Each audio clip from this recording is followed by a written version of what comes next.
بسم الله الرحمن الرحیم.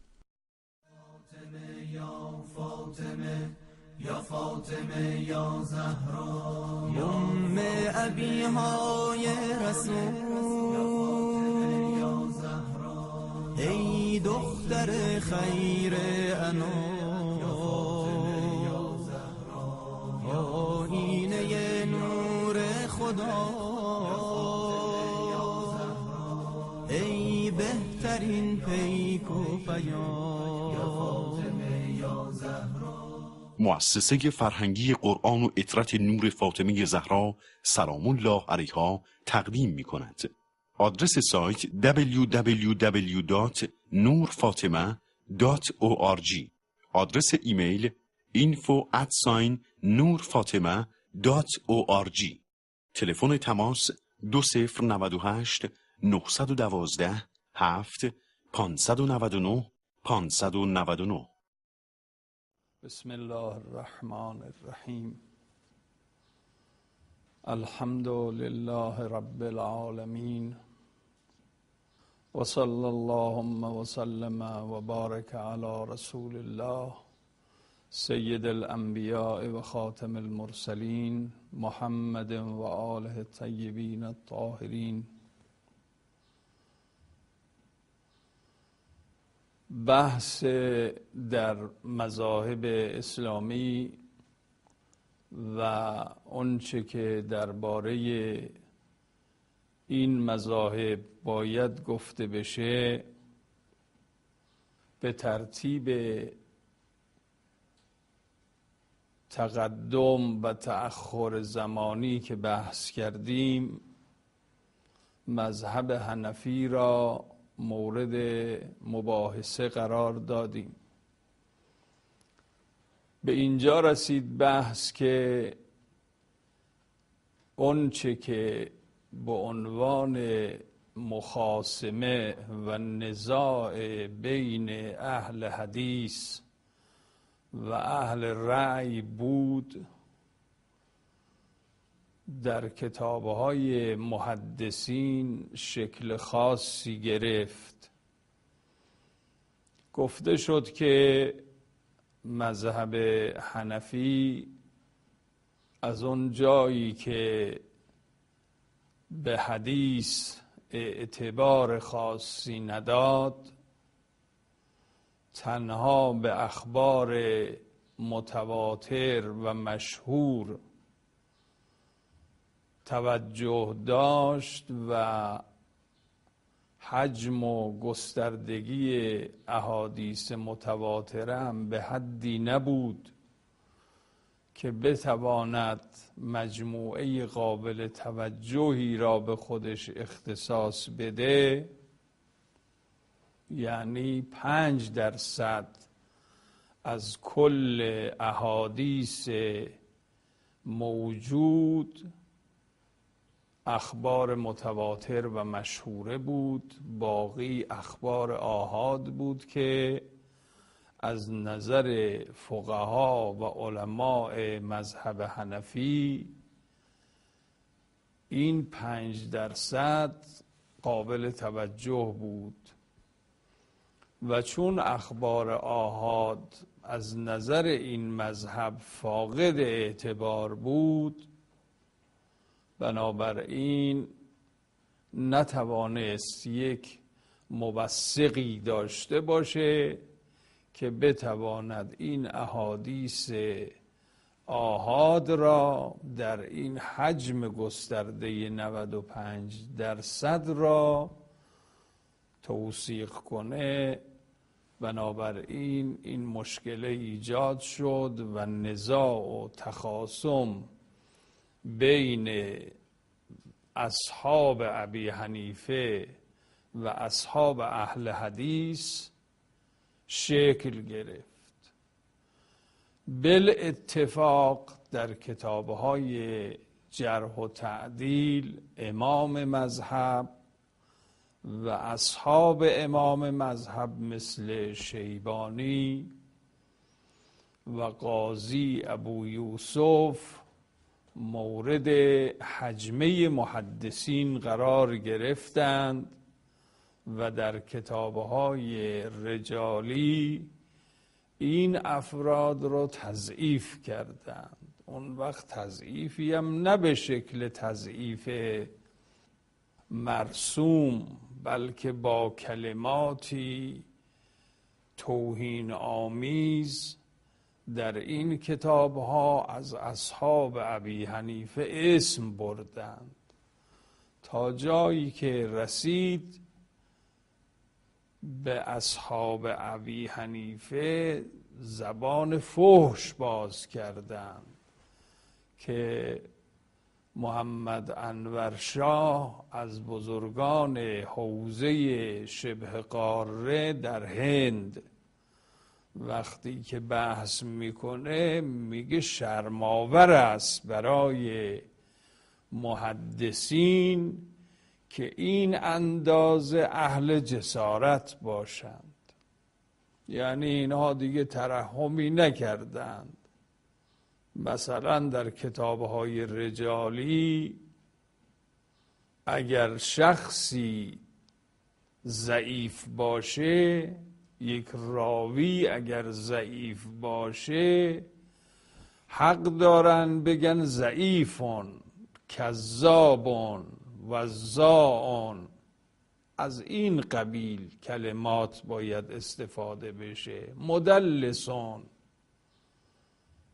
ولی اینها پا را فراتر گذاشتند. وقتی که یک راوی را میخواستن اسم ببرند یا یک عالمی را از اصحاب مذهب حنفی میخواستن اسم ببرند، به عنوان کلبون،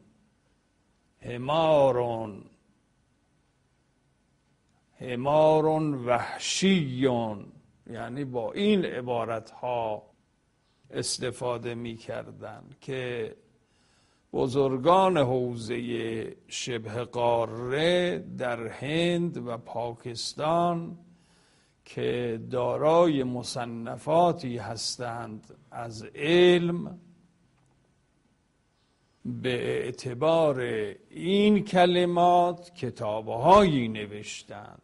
یعنی اصلا به شکلی اونها هم جواب دادند و جوابگویی اونها هم تماشایی است. یعنی در این مخاصمه و در این اختلافات انظاری که پیدا شده در کتاب‌های علمی و استدلالی، بسیار بسیار عجیب و غریب هست که اگر کسی اطلاع پیدا بکنه که چه مسائلی مطرح شده، اون وقت خواهد دید که دامنه این اختلافات چقدره. مثلا یکی از اصحاب به نامی که مدت 15 سال ابو حنیفه از او تلمذ کرده و درس یاد گرفته، حماد ابن ابی سلیمانه.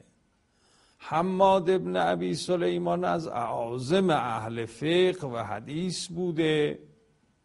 این در سفری که به حج میره، وقتی که برمیگرده به کوفه، به بغداد، اونجا سخنرانی میکنه و در سخنرانی خودش میگه من رفتم حجاز را دیدم، علماء حجاز را دیدم. اون موقع هم سفرهای حج به این شکل نبوده. اگر کسی شد رحال میکرده برای حج، لااقل 1 سال باید در طی طریق میرفته، منزل به منزل، شهر به شهر، تا وقتی که بتواند مناسک را به جا بیاره.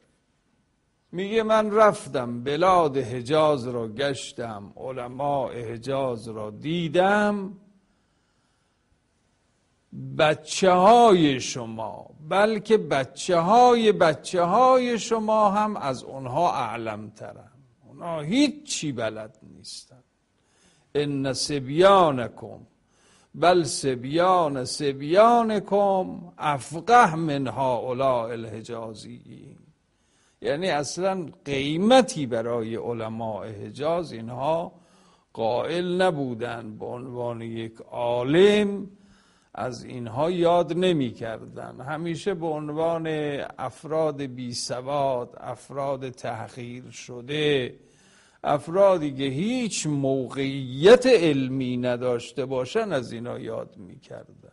این حوزه فقه عراق بود. فقه عراق در اواسط قرن دوم قبضه ابو حنیفه شده بود. یعنی اگه کسی میگفت علم عراق، فقه عراق، منصرف بود به فقه ابو حنیفه. الان هم در اصطلاحات کتب قدیمه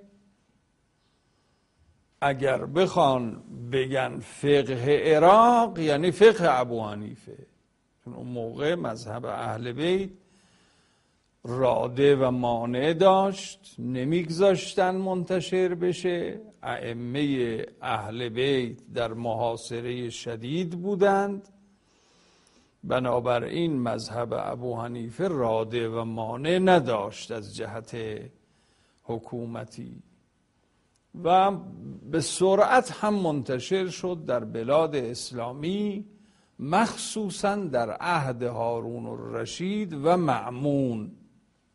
در این دو عصر و بعد هم معتصم عباسی، قضاتی که به کشورهای اسلامی، به بلاد اسلامی منتشر می شدند، این قضات فقه ابو حنیفه را ترویج می کردند. یعنی اینا قدرت تبلیغی قویی داشتند و سلطنت علمی با اینها بود، بنابراین از جهات متعدد بستر برای تبلیغ دینی اینها منتشر بود، فراهم بود و اینها هم هیچ اغماض نمی کردند تا اینکه این کتاب‌های حدیثی در قرن سوم شکل گرفت، مثل بخاری، مسلم، ترمذی، ابو داوود، ابن ماجه، نسائی، که اینها به شکل مدون در کتابها شکل گرفت. تدوین حدیث اتفاق افتاد و اونها هم شروع کردن بر علیه این دستگاه صحبت کردن و حرف زدن. البته دیگه به اعتبار این که حدیث، این نکته مهمی است که اونچه که ماندگاره حدیثه، فتوا، فقه، علم با مردن و با از دنیا رفتن عالم اون هم میره. یعنی فتوا و علم تا زمانی ماندگاره که شخص باشه. همین که شخص مرد، بعد از مدتی دیگه فتاوای اون هم از نظر میفته، فراموش میشه. بنابراین اینها اتکاعشون بر علم بود، بر فقه بود، بر فتوا بود و محدثین کلماتی که میگفتن قال رسول الله بود. این میمونه به عنوان قول رسول خدا، به عنوان سنت رسول خدا، حدیث ماندگار بود. بنابراین دیگه کار به جایی رسید که این احادیث سکهشون خورده شد در دنیای اسلام و به عنوان دین و سنت رسول خدا به همین کتاب ها مردم عمل می کردن. خیلی دیگه به اقوال و اشخاص توجهی نداشتن. البته در شبه قاره به اعتبار گستردگی فقه و اصول و کرسی‌های تدریس در حوزه‌های علمیه، اینم نکته مهمی است که سلطنت علم ماندگاره. سلطنت هیاهو رفتنیه، زائله، با شعار و با هیاهو کسی ماندگار نمونده مگر موقت، ولی کرسی های علمی، نظریه پردازی، اینا همیشه ماندگار هستند و دایره خودشون رو دارند.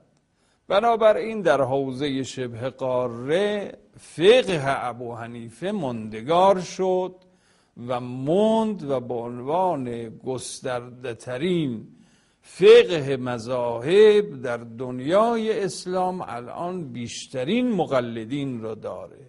یعنی فقط به اعتبار اون جنبه‌های استدلالی از قیاس و استحسان هست. شما کتاب‌های فقهی را ببینید در فقه ابو حنیفه این کثرت تفریعات را می‌بینید.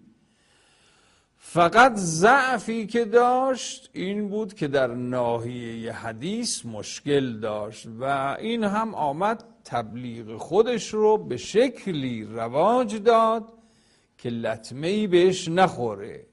یعنی به حدیث طعنه‌هایی زد، گفت حدیث از نظر من اعتباری نداره، چون مولود این دستگاه یعنی دستگاه خلفاء شام بوده، بنابراین اعتبار و ارزش علمی نمیتونه داشته باشه. خب این یک بحث خاصی بود در طعن بر حدیث و این که ابو حنیفه چه مستمسکی داشت، چه وجه توجیهی داشت برای تضعیف حدیث، که این خیلی مفصله در کتابها آمده، مخصوصا در کتابهای اصولی و استدلالی مذهب حنفی در شبه قاره و کتابهای مثل کتابهای انورشاه کشمیری و دیگران مثل طحاوی در اعلاء السنن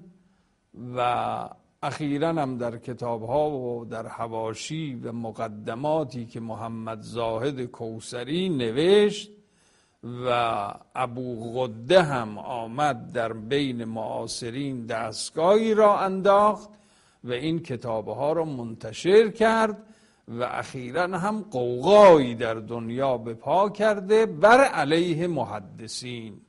حالا این اندازه رو ما داشته باشیم که اون چه که مخرب کتابهای حدیثی هست در حقیقت نقطه ضعف این کتابها در دست حنفی هاست. حنفی ها خوب میشناسن، نقطه ضعف ها را میدانند، بخاری را، مسلم را، ابن ماجه را، ترمذی و نسائی را حنفی ها میشناسند و چون کتاب های خود اینها هست بنابراین مشکلی از جهت تعریف و توجیه و شناخت این کتاب ها ندارن اینها. و ما نظرمون هم این بود که اگر کسی بخواهد متاعن و معایب کتابهای حدیثی اهل سنت را پیدا بکنه هیچ چاره ای نداره جز این که بره از کتابهای حنفیه استفاده کنه، چون واقعش این مطلب مهمی است. سنت رسول خدا اگر جا بیفته حرف نداشته باشه همین کتابهای حدیثی میشن حجت، میشن اقوال رسول خدا که به عنوان کتاب و سنت بهشون اتخاذ و عمل بشه. ولی به این جهد و به این مجاهده‌ای که علما داشتن نسبت به تضعیف احادیث و مؤلفین و مصنفینی که این کتابهای حدیثی را نوشتند گمان نمی کنم دیگه اون رنگ و لعاب را داشته باشه یک کسی بیاد ادعا بکنه که این سنت رسول خداست.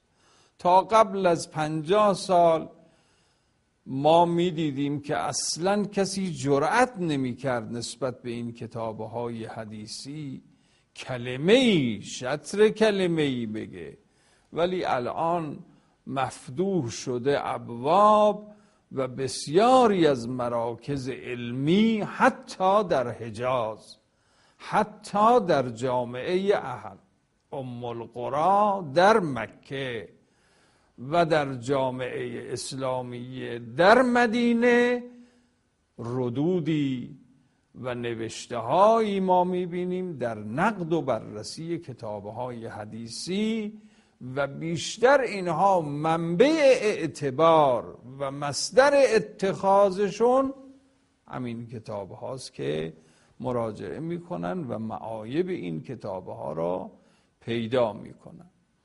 خب اینها مذهب حنفی از جهت فقهی در بین این مذاهب، حالا ما کاری به مذهب تشیع و مذهب اهل بیت در این مباحث نداریم و اصلا قابل مقایسه هم نیست، بیان خواهیم کرد. اما در بین این مذاهب موجود اهل سنت از نظر فقهی و اصولی پربارترین مذهب همین مذهب حنفی هست، یعنی این ثابت هست و شاهدش هم کتابهای موجود هست، کتابهای فقهی هست، کتابهای اصولی هست، چون اهل حدیث کتاب اصولی ندارن. کتاب اصولی اگر وجود داشته باشه در حوزه حنفیه، در حوزه مالکیه. اهل حدیث بهره ای از این علوم رو ندارن برای استنباط، برای اجتهاد، برای فنون خاصی که یک عالم باید داشته باشه در حل و فصل مسائل که بتواند حتی مسائل جدیده رو، دیگه بالاتر از این نیست، امروز مسائل جدیده‌ای در حوزه دینی مسلمان ها وجود داره که اهل حدیث ابدا نمیتونن از عهده اون بر بیان. اون چه که میتوانه و اون که میتوانه کسی است که قدرت بر استنباط و اجتهاد داشته باشه که این مربوط است به حوزه فقها و مجتهدین که البته این منحصر است به مذهب اهل بیت و بعض از فقهایی که میتوانند قدرت استنباط داشته باشند. کتاب اصول سرخسی یکی از کتابهای اصولی هست، در حوزه های اهل سنت میخوانند. مباحث نسفی هست در اعتقادات، شرح عقیده طحاویه هست در اعتقادات، کتابهای اصولی به عنوان کشف الاسرار از بزدوی و کتاب الفصول از جساس صاحب کتاب احکام القرآن، که اینها کتابهای اصولی هست که هیچگاه محدثین حجاز و کسانی که اعتبار به حدیث میدن این کتاب ها رو ندارن و قدرت بر فهم و بر فکر این کتاب ها هم ندارن. یعنی خود خوندن این کتاب ها معونه داره، قدرت علمی میخواد که از این کتاب ها استفاده بشه و مطالبی از این قبیل. اما در حوزه حدیث که البته وقتی که بحث از مذهب حنابله بشه مطرح خواهیم کرد، ولی در حوزه نظر و حوزه فکر که جنبه‌های استنباطی داشته باشه یا تفریعات متکثره در فقه داشته باشه، در بین اهل رأی و قیاس قابل مقایسه با مذاهب اهل حدیث نیست. در قسمت کتاب‌های فقهی هم همین تکثر و همین تفریعات فراوانی که بر جنبه‌های مسائل مورد ابتلا، چون یکی از مسائلی که این مذاهب را ماندگار کرده این است که بتواند جوابگوی مسائل مورد ابتلا بشه. یعنی مسلمان هایی که مقلد این مذهب هستند باید بتوانند از این مذهب مشکلات دینی و اسلامی خودشون رو برطرف بکنن. و اگر مذهبی نتواند این مشکل را حل بکند، در بین مقلدینش اعتبار خودش رو از دست میده. کما اینکه بسیاری از مذاهب بودند در طول تاریخ به علت این که نتوانستند مسائل مورد نیاز جامعه خودشون را پاسخگو باشند، از بین رفته و منسوخ شدند، که این خودش یک فصلی است که علت انقراض بعض از مذاهب چی بود؟ که عمده علل برای این جهت عدم توانایی در پاسخگویی مقلدین خودشون بودند. این جهت را حالا اگه کسی باز خواست این جهت ها رو بیشتر ارزیابی کنه، بهش برسه، به نظر ما برای رفقای خودمون بحث میکنیم کتاب اعلاء السنن را و کتابهای محمد زاهد کوثری و کتابهایی که به عنوان حاشیه هایی که سندی بر بخاری و مسلم نوشته، یک مقداری از این حقایق رو بیان میکنه که انسان اگر بخواد رسیدگی بکنه و مصادر و مآخذ بیشتری را پیدا بکنه، به حواشی کتابهای این مجموعه مراجعه بکنه، خیلی از مطالب به دست خواهد آمد. بنابراین در حد اختصار به همین اندازه بر مذهب حنفی اکتفا میکنیم. مذهب دومی که بعد از مذهب ابو حنیفه شکل گرفت و نام میبرند ارباب تراجم و مذاهب، مذهب مالک ابن انس هست. مالک ابن انس خودش اهل مدینه است، مولد و موتن و مدفنش در مدینه است. اصلا این شخص از مدینه خارج نشده، اونجوری که نوشتند در احوالات مالک ابن انس. علماء دیگر برای علم، برای یادگیری مهاجرت ها داشتن، مسافرت ها داشتن، رحلات علمی داشتن، ولی مالک ابن انس از مدینه خارج نشد.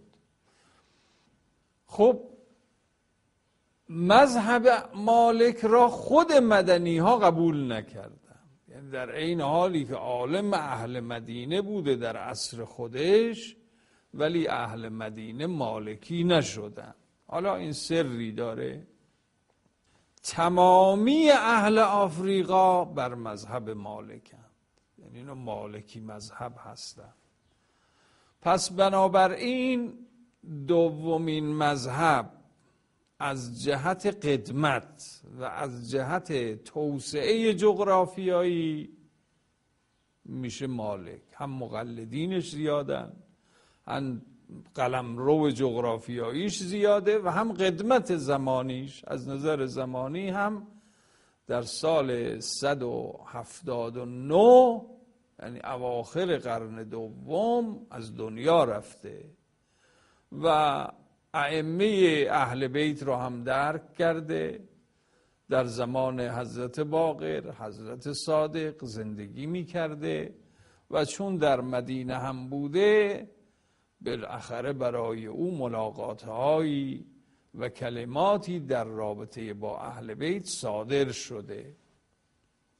خب این یک مسئله است که باید بحث بشه. حوزه فقه مالک ابتدا اینم حدیثی بود، چون حوزه حجاز کلن حدیثیه.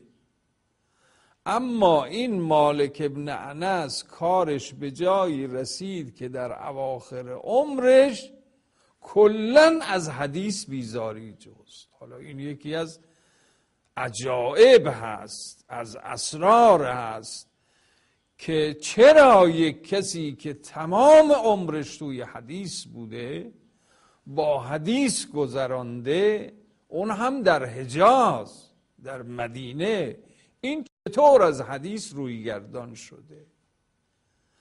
از 600,000 حدیثی که داشت کارش به جایی رسید که وقتی که موطأ را نوشت 600 تا حدیث پذیرفت.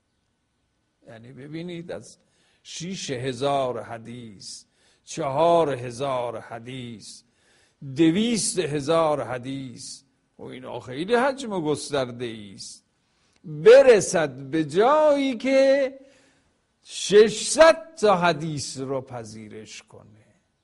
بقیه رو هر سال که میرسید یک مقدار رو خراطی میکرد، قیچی میکرد. آخر سرش هم وقتی که خواست بمیره گفت کاش برای هر حدیثی تازیه 2 تازیانه میخوردم، این احادیث رو هم نقل نمیکردم. وددت انی ضربت بكل حدیث صوتین ولم احدث بها. حالا این هم در ترجمه مالک نوشتن که از مسائل حدیثی روی گردان شد، که البته این کار مالک هم نبود، از راب مالک از محدثین بزرگ اهل سنت در اواخر عمرشون این کلمات ازشون سر زده. امر به احراق کتبه، گاهی امر میکردن کتابهاشون رو بسوزونن، به دفن کتبه، کتابها رو همه تو کیسه میکرد، سنگی هم توی کیسه مینداخت، میرفتن تو شط مینداختن تو دریا که بره دفن بشه در قعر دریاها. چرا؟ برای این که میگفتن اگر من جهنم برم به خاطر این احادیث جهنم میرم. یعنی وثاقت و امانتی و اطمینانی نسبت به این احادیث نداشتن که اینا همون اقوال رسول. اگه اقوال رسول خدا باشه که باید تبرک بشه، ولی چون اطمینان به صدور این روایت و وثاقت این روایات نداشتند، امر میکردن به احراق کتب، به دفن کتب الی غیر ذالک، که این در ترجمه احوالات امراء المؤمنین، کسانی که به عنوان امیرالمؤمنین در حدیث از اونها یاد کردند آمده. خود همین بخاری میگن 200,000 حدیث صحیح در حفظ داشت. 200,000 حدیث صحیح در حفظ داشت. خب این صحیح بخاری الان چند حدیثه؟ با حذف مکررات و متابعات و شواهد 3,000 حدیثه. با حذف مکررات و شواهد و توابع 3,000 حدیثه. از 200,000 حدیث صحیح استثناء کن، منها کن، ببین چقدر حدیث نیاورده. اون وقتی میگردن مثل ابن تیمیه میگه چون بخاری نقل نکرده پس صحیح نیست. حدیث ثقلین، میگه حدیث ثقلین چون بخاری نیاورده صحیح نیست. حدیث قدیر را چون بخاری نیاورده صحیح نیست. اون وقت ازش سوال میشه، تو جوابش میمونه، میگیم مگر نمیگید بخاری 200,000 حدیث صحیح در حفظ داشته، 3,000 آورده. شاید این حدیث قدیر و این حدیث ثقلین تو اون مجموعه باقیه بوده که این نیاورده، والله حدیث صحیح بوده. و مسائلی از این قبیل انشاءالله در جلسه بعد توضیح خواهیم داد که رویگردانی مالک و اصول عملیه تشریعیه در مذهب مالک به چه شکل بوده و الان مقلدین مذهب مالک چگونه عمل میکنن، این رو توضیح خواهیم داد انشاءالله. و صلی الله علی رسول الله و آله الطیبین الطاهرین. یا فاطمه یا فاطمه یا زهرا، یا فاطمه یا فاطمه یا ام ابیهای رسول، یا فاطمه یا زهرا، در خیر انام آینه نور خدا ای بهترین پیک و پیام